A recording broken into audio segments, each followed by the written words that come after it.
Assalamu alaikum, brothers and sisters. Welcome to another episode of the اركب podcast. In today's episode, Kasim, we're talking about traveling. We want to talk about some of the benefits of traveling, as well as some of our own personal experiences as well. Because at the end of the day, I don't want this channel to be teach and preach, and we're just saying do this or do that, or don't do this and don't do that. At the end of the day, we are here to share our experiences, our limited experiences. But what is our worldview? What is our opinions and things like that as well? Worldview? Yeah, our worldview, our perspective of the world, shall we say? And this is an interesting episode, I think, because traveling is something which opens a person's mind, Kasim. I know that, you know that. I know that we're both on the same page on this. And it's fantastic, man. It's also cliche, isn't it? Just traveling, yeah, fantastic. Some people don't like traveling. Some people don't like traveling. Okay. Keep them guys away from me. See, the thing is, there are challenges. We don't want to make out traveling is great and glorious thing without its own challenges. No, traveling has its challenge. We're not talking backpacking as well, although backpacking is part of it as well. But just traveling to see different parts of the world, different cultures, different societies, different groups of people. Just basically going away from the bubble and the environment that you yourself are in where you live. And there's nothing wrong with the bubble and environment that you live in per se. The problem is when you're not experiencing something new, when you aren't seeing what else is out there. Because the thing is, there's also what's known as social learning theory, I believe, which is where you see something which you don't like or something that you don't agree with, and you take that on board and you decide that's not for me. That's also a part of learning. That's also a part of growth. But yeah, I mean, traveling has its issues as well, which we'll get into. But yeah, this episode is basically some benefits, maybe some negatives as well, and then our own personal experiences as well. So before we actually get started into this episode, Kasim, as always, please do hit the like button, the little thumbs up button that's below. Hit the little subscribe button as well. Apparently, according to our statistics, over 50% of people that are watching are not subscribed. So please do hit the subscribe button. Leave any comments below. I'd love to hear about your own traveling experiences. What countries have you visited? What places have you been to? What were your experiences? And yeah, tell us all about it after you've heard about our experiences as well. So let's get started, inshallah. Let's start off with the benefits. Kasim, what have you noticed personally yourself, and what do you think are the main benefits of traveling? In terms of traveling, of going to a different land, going to a different place, like you said, for sure it opens your mind. That's one thing I can guarantee you.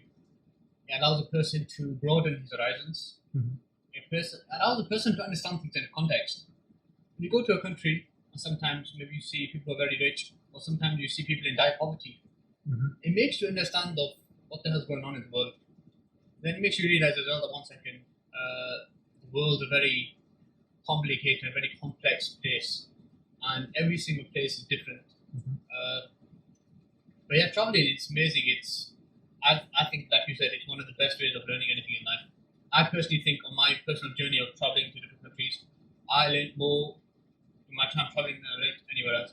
In school, sitting with people, most of the things I learned that benefited me, that changed my life, were through traveling. Yeah, I think there are things that a person can learn by books, and there are things that a person can learn with people as well. But the thing is, we're talking about personal growth, learning about yourself, and also even learning about the environment, society itself, how everything works, how everything pieces together, what are the harms, what are the benefits. But I find personal growth about knowing what your own limits are, both physically, mentally, what your limits as an individual. All of these things you start to learn more about yourself and have more of an awareness and self-awareness of yourself. I think there are very few things in life which provide that perspective. Yeah. Where a person can, obviously a person can sit down by themselves and, maybe spend some time at night, a few minutes, 5, 10 minutes. having self-awareness sessions where you're just sat thinking about who you are as an individual. But traveling enhances that. It's sort of like opening your eyes, gives you more like of a laser focus into yourself, which is what I found at least anyway. There's like a famous quote. What does it say? Adversity introduces a man to himself. And when you do travel, you do face different challenges and difficulties and adversity. Then you understand like who you really are, what you're made of, and the limits of your actual body and mind and what you're made of. Sometimes you can grow, or sometimes you realize once like this is my limit, I can't go any further. I think the other thing is like we're talking about personal. At the same time, between the group of people that you decide to go with, you also learn a lot about yourselves as well, like your relationship with X, Y, and Z person, or that person as an individual as well. Like I've had some really deep conversations in a hotel room with one of my mates late at night on a trip on holiday, which we would have never had if we were at home. And I mean, just backing up a bit here as well, like when it comes to traveling, my personal opinion is to travel in a small group as possible. I know you've traveled by yourself. I've never traveled by myself, but I've always found that when I'm traveling in a smaller group, it's always been, I wouldn't say more productive, but more insightful.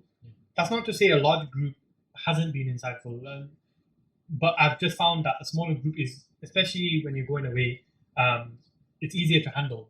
More people that are involved, the more challenges you're going to face in terms of like friction between other people. Where sometimes when you travel with a person, no matter how well you know somebody, or you think that you know somebody, when you travel with them, you truly find out about them because you're spending 24 hours with that person, and that can cause friction. It can cause issues.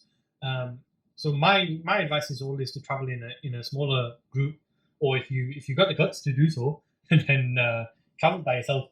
I've not done that, and I think now that I'm a married man, I don't think I'd be. I don't think it's not just I won't be able to, but I don't think I'd feel comfortable doing that either. I don't know if anybody's actually done that, where married and then they decided, see you later.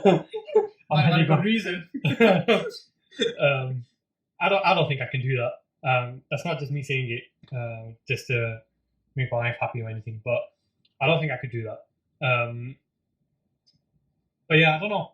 What's your experience in terms of like traveling without people, traveling by yourself or in a group?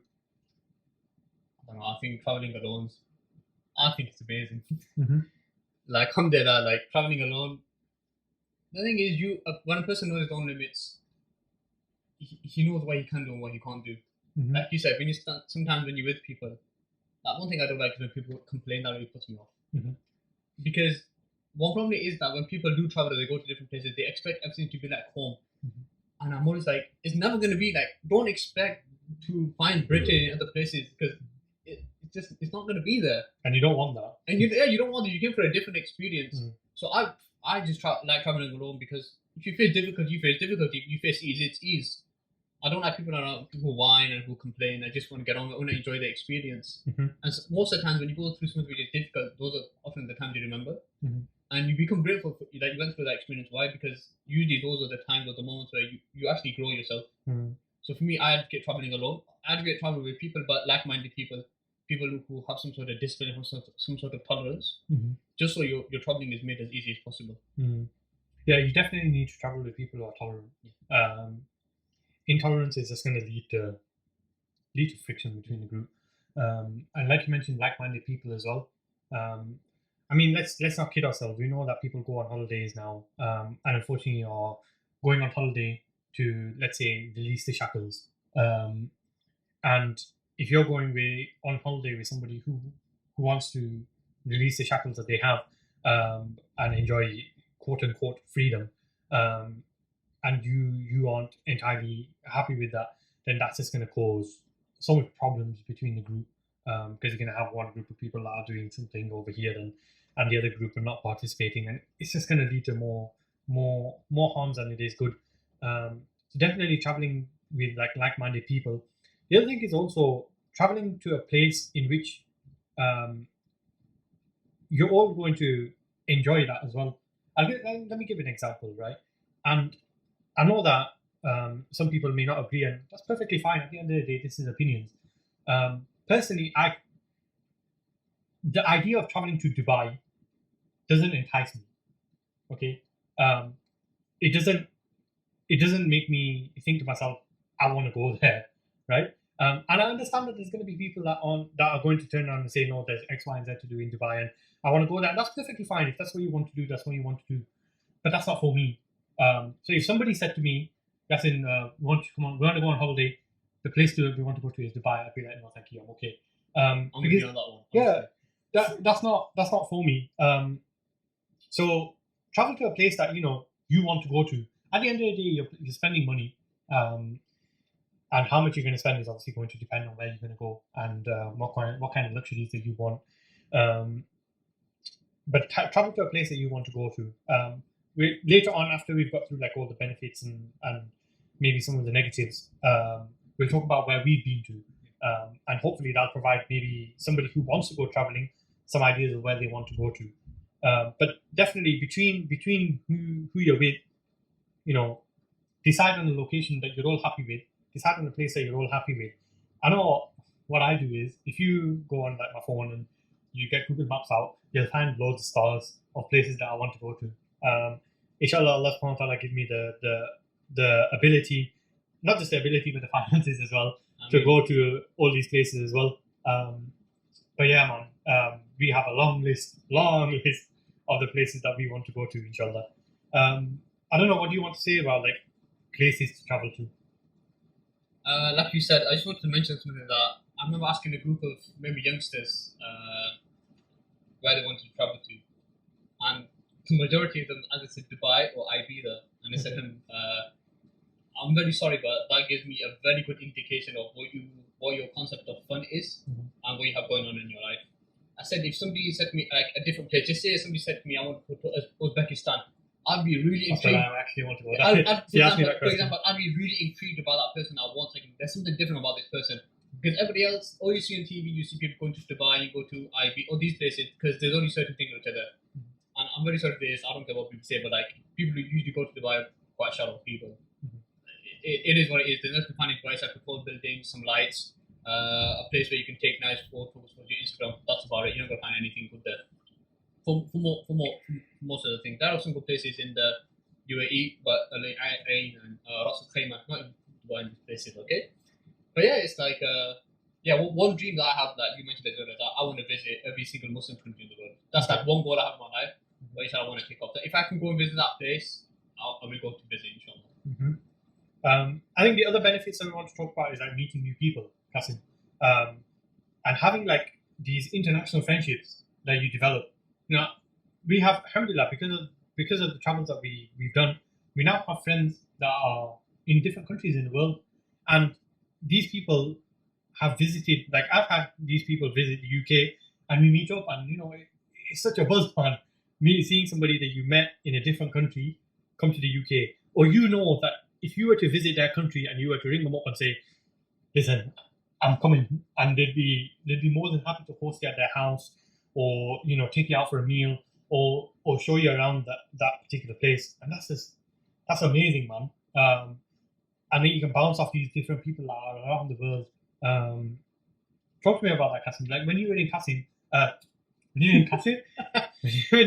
Egypt, you met like people from different countries in the world, because Egypt is normally quite a hub for learning as well, isn't it? So you met people from around the world. Give us a list of some of the countries of people that people are from. Right. My phone's here, but I don't want to go on it. Okay. But friends, let me start off easy. Okay, friends from Egypt, Tunisia, Syria, Algeria, Morocco. Met guys from Uzbekistan, Tajikistan, Kyrgyzstan. Met guys from Dagestan. Met guys from Chechnya.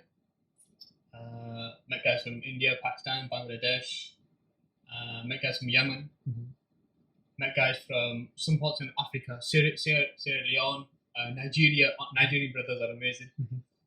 Met with guys from South Africa, guys from America, guys from Canada, and probably a few more countries. The thing is, Egypt is known as Dunya, like the mother of the world. And when you go to Egypt, especially Cairo, you will find like just groups of people from every single part of the world. One of the beautiful things about Cairo is that when most people go there, like I don't know something about the Egyptians is that they just accept you into the society. You can open your businesses, your shops, you can live there, and you don't feel outcast. You know, that's one reason why people love Egypt. It's just so accommodating. You find different societies. I find from Malaysia, Indonesia, Thailand. Sorry, these places as well. It's just yeah, man, all over the world. You got one continent left. Did you meet anybody from South America? Apart from Antarctica, obviously, but did you meet anybody from South America? Chile, Paraguay, Brazil. No. I didn't meet anybody from there. You can't take that one off the list, unfortunately. But yeah, I mean, like you've mentioned so many countries. If anybody, mine was just a joke, right? There was a whole list of countries there. You would struggle to get people all in one room from all them different countries. But alhamdulillah, your traveling provided you the benefit of meeting people from so many different countries. Afghanistan as well. That makes that makes your life like so interesting. Yeah. You know, it makes it a conversation piece where you can start talking with somebody and you have something interesting to talk about.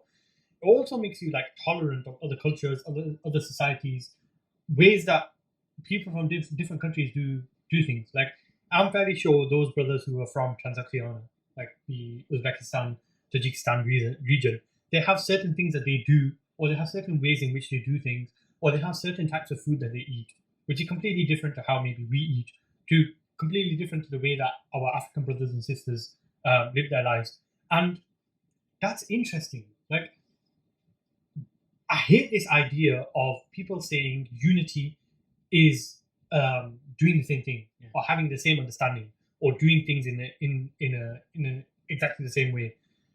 I find people who have this mentality of this is unity, just I don't know, like to be warped in terms of their understanding. No, you want to see people doing things differently. Otherwise, you're just a robot at the end of the day. We don't want to create a robot society. We don't want to create a robot world. We want all of this diversity. We want all of these differences to flourish, And when you see it, that's when you become tolerant of it. If you've never seen it, if you've never experienced it, you've never seen somebody live their life in a different way. I'll give it a classic example, right? The use of toilets. In the West over here, we're used to using a toilet in a particular manner where, we sit like it's a chair. But that's not the norm across the world. I can use the other type of toilet. I don't want to call it an Indian toilet because that's what we call it, right? Squat toilet. Yeah, a squat toilet is a good way to call it, because the thing is, like, let's not go into it. But alhamdulillah, I can use a squat toilet. I enjoy using the squat toilet as well in a proper weird twist to the conversation. But the whole point I'm trying to say here is that people do things differently. Get over it. Learn to live in a different manner. Learn to adapt. Learn to change the way that you live. Because if you live only in a particular way and you only choose to be narrow-minded in, no, I can only do this way, I can't do any other way, then essentially you're not making yourself adaptable, you're not making yourself moldable, you're not going to be able to experience new things, different things. You're limiting yourself to what you can do. We're not just talking about how to use a toilet, we're talking about everything in general. I think the other thing is like improving your health as well. We live in a country where it like rains. After the 365 days in a year, it rains in the UK probably about 355. I probably get like 10 days of sunshine a year. Like, even then in that day we get some rain. So traveling, especially when you go into a warmer climate, all that sun, the vitamin D, is going to do you some good. Well, I know an alim who used to tell me, just take a deck chair out and then 10 days of sunshine that you have, put it outside and sit outside on the deck chair. But yeah, that's a different story. This one thing about the weather is that you don't realize, but when you live in a country where the sun rises every single day and it's nice weather, you are automatically in a good mood. The reason why a lot of people in the UK are depressed, or even the West, where it's not good, there's not good weather, a lot of people are depressed and down. Like in the winter in England, it's terrible. You wake up and it's dark, and you come home and it's dark, and it's just raining, wet, windy. When you live in a country, and even in the winter time, there's sun there every day. It might be cold. You just wake up happy. You wake up productive. You want to actually get out of bed. in the UK, you don't want to get out of bed. You don't want to do stuff. That even this thing of weather has a huge impact. I know people who move countries and found job elsewhere just because of the weather. They just couldn't stand the British weather anymore. And I completely understand now after traveling and seeing this. I completely understand. Just for that lifestyle, I completely understand. I remember I met a couple of people when I was traveling in Bosnia, and they were working for like Cancer Research UK, if I remember correctly. And they had like a working arrangement. This was like well before COVID, right? So we're not even talking about during COVID era. We're talking like years before, where they already had a work arrangement in place where they didn't need to be in the office to work. So what they were doing is they were traveling and they were working 3 days a week only. So 2 days a week they were taking annual leave, but then 3 days a week they were working. Basically, what they would do is they'd work their 9 to 5, but they're just in a different country. And their managers or whoever their bosses were didn't mind that they were working in a different country as long as the work was being done. So this is also something that you might be able to explore with your company, as long as you don't need to actually be in an office or on hand, where you basically you only work a certain number of days in a week.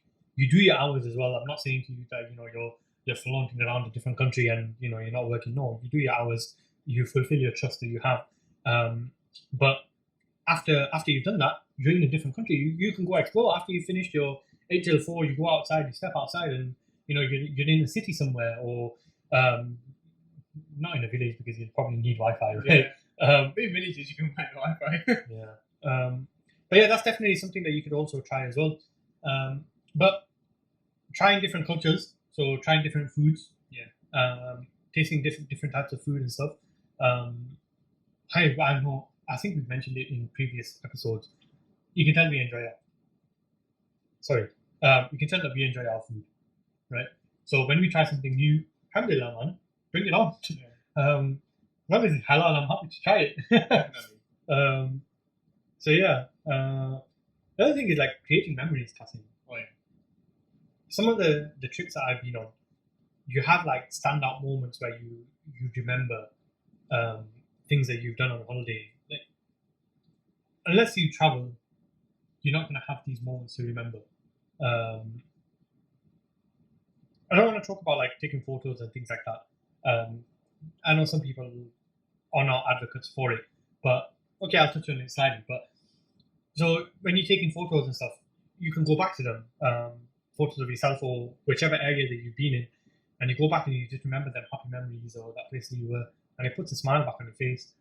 You remember certain memories about a particular incident, about something that might have happened. Them memories, you live with forever, inshallah. And not just that, they become the stories that you tell your grandkids about, inshallah, if Allah gives you grandkids. But yeah, I don't know. Kasim, anything else to mention about like memories and stuff? Yeah, man. When you travel as well, when you go to different places, I don't know what it is, but Allah subhanahu wa ta'ala, He puts people in your path that you are meant to meet. Like similar-minded people have the same goals and aspirations, and it's just amazing who you meet in your journey, where you meet them from, what's that direction of life, what's your direction of life, your goals, your aspirations, and you become grateful that you met these people. And these people, honestly, they will stay with you forever. We have contact numbers, but just the memories, like you're saying. Like I remember, I used to live with some brothers from Kyrgyzstan. Mm-hmm. I'll never forget the moments. I remember the first day we used to have like this sort of custom in our flat is that every single person would cook one day. So the first day, one of the brothers' names Muhammad Ali, very big guy, was a chef, and he made rose bukhari. Okay. Oh my god, I've never tasted like rice like that. Okay. Just amazing. But that will stay with you forever. And not only that, my friendship with them, the things we used to do when we used to go out, just going shopping. These simple things, just going shopping together, just going to maybe the pharmacy together, going to the hospital together. They might be like mundane things, but these are memories that you will have for the rest of your life. Mm-hmm. And once you go back into the memories, certain feelings come. It's like sometimes I just like look back and I miss a certain place just because of people and the feelings that you got from that place, and that can't be experienced without traveling, without getting out there. Yeah. So I think that we've talked about like the benefits and stuff. We mentioned like quite a lot of benefits, and I think we talked about that quite extensively. So basically, book your flights now, right? Wherever you want to go, start booking your flights.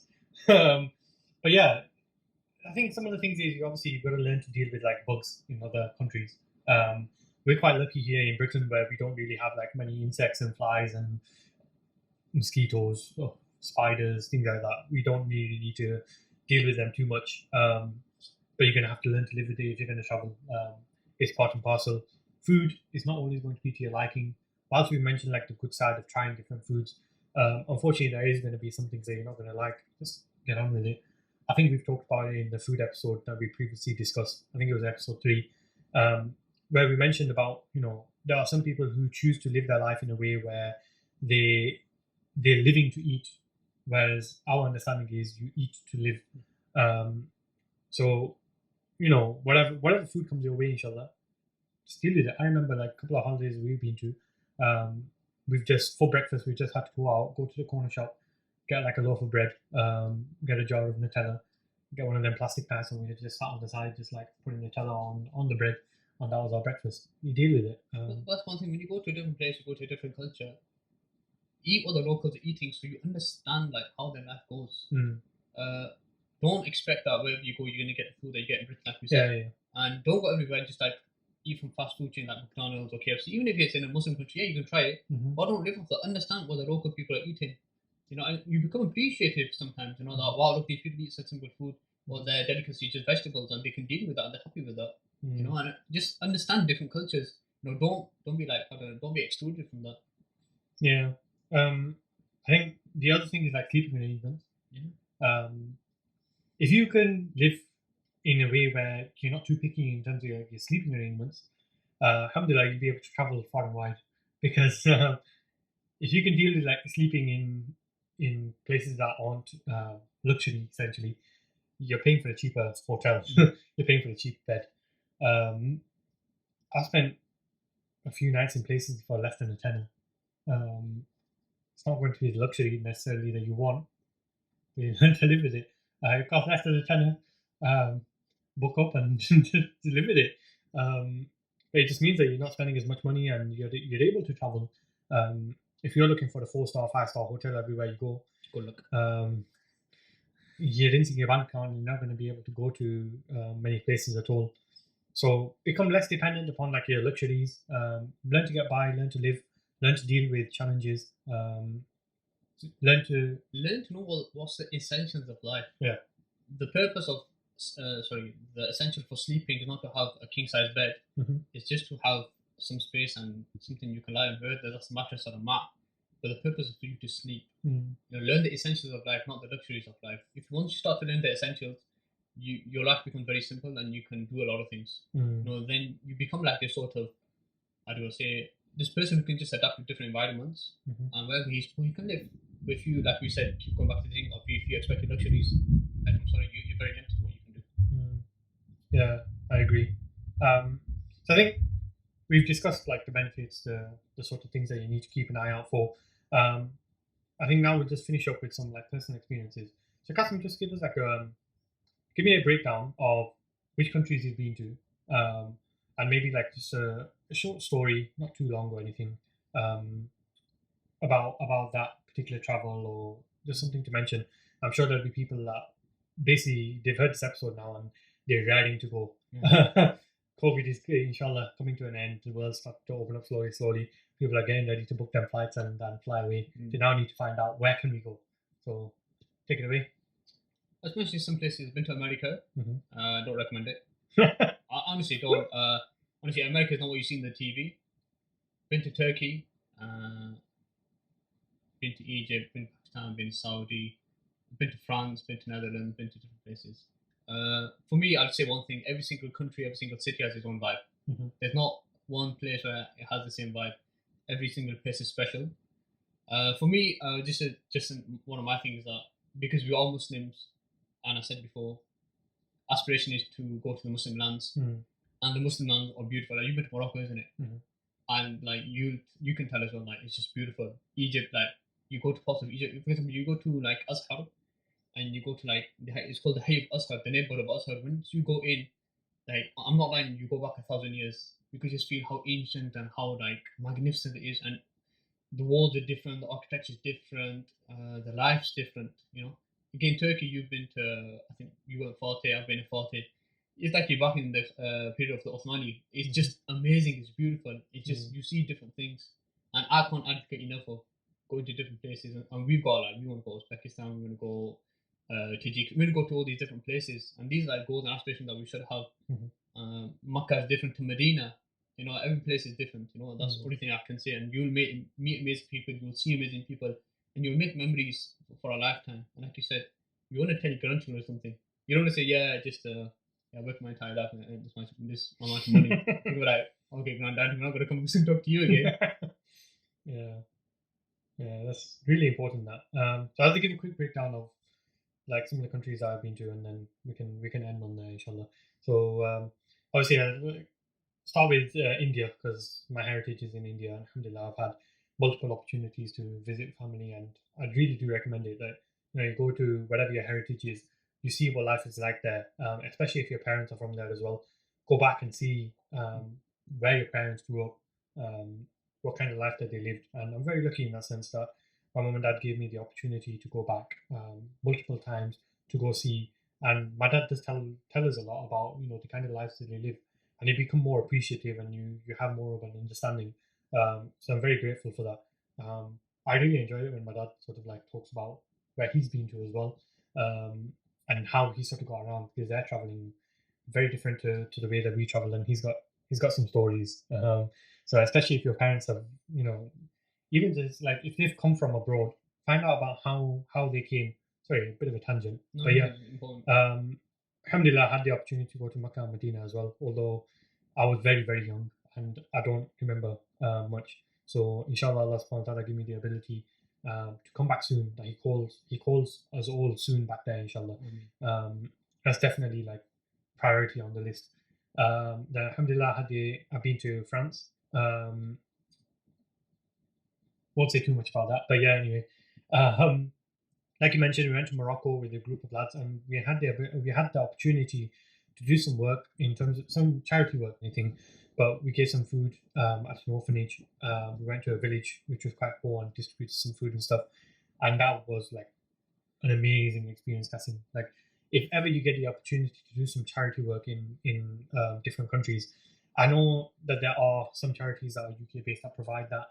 I'm not 100% sure, but some of them charities might be a bit sketchy or something. I don't know. Like, even if it's like that, I don't know. Maybe just look past it, and that experience in itself of going out and involving yourself and pulling your sleeves up and helping people around the world is something else, man. It brings a tear to your eye when you go to like these orphanages and you see the reality of people like not having parents and growing up in orphanages and growing up in poverty. And even then, like, even though they're in stark poverty, like you can see it. You can see like how they are, but how open they are in terms of like providing you with food and the best of food. Alhamdulillah. Also, we went. I've been to Indonesia. I've been to Malaysia. I said Morocco already. One of like the standout places that I've been to is Croatia and Bosnia. Bosnia, Mufti Taqi Uthmani, he mentions it as to be the Jannah on this earth. Absolutely beautiful country, Kasim. If you ever get a chance, go, man. There's so many Muslims out there as well. Croatia as well was a fascinating country. We did like 8 cities in 7 days. Me and just one of my friends, and it was an absolute madness. It was just crazy. I've also been to Malta as well, which is basically between Europe and Africa. Little tiny island. There's not much to do there, but it can be a cheap holiday to go. Definitely experience in itself as well. So definitely another place to go as well. Actually, a city in Malta called Medina. This is like this old vibe city as well, like with big walls and stuff like that. Amazing architecture there as well. So definitely another country for people to visit. But I always advocate for people to go towards like, after they've got some experience traveling, to go towards like Western Europe area, like Macedonia, Albania, Kosovo, Croatia, obviously Bosnia. These countries are really good to go to. Sorry, I forgot to mention Turkey as well. Istanbul is amazing, but there's so many other places in Turkey, which is definitely a place that you should put on your to-do list to visit. Probably missed a few. I've heard really good things about Iceland. Wrap up warm if you're planning on going to Iceland, obviously. I've been there earlier. 7 hours. Okay. Second airport. Better than America? Yeah. Fair enough, inshallah. I don't know, is there anything else that you want to mention, Kasim, on travelling? Just want to mention one thing which will link to our next episode. If there's any countries that you can't visit, read about them. For example, today we can't visit Syria, we can't visit Yemen, we can't visit Iraq, but you meet people from there and they will tell you that our countries were like some of the most beautiful countries. Like you see the pictures of Yemen before the war and all these sort of problems. You see how beautiful it was. Same with Syria, people describe it as like Jannat on earth. Like similar Iraq, you know, like Baghdad, you know, the civilization which was there. Unfortunately, it got destroyed by imperialism, by colonialism. Same with all the countries you mentioned, Western Europe, by communism, they were destroyed. So even if you can't visit a place, read about it, get some sense of what was there, and if the doors do open to go visit a place like Palestine, like it's not easy for Muslims to visit, even at the moment, and we don't know what state's going to be in the future. If you can't visit a place, read about it, see videos about it, just understand what these places are, and you know, inshallah, Allah take us there one day. Okay, I think that concludes today's episode, Kasim. Like I mentioned, as normal, hit the like button, subscribe to our YouTube channel to follow our journey. Inshallah, the next episode we're going to be discussing about the importance of reading. So we'll talk about like how reading is maybe dwindling within the youth. Provide maybe some statistics, links to some organizations.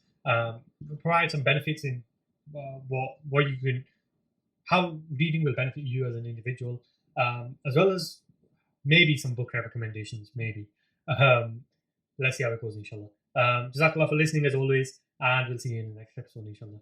Assalamu alaikum wa rahmatullahi wa barakatuh.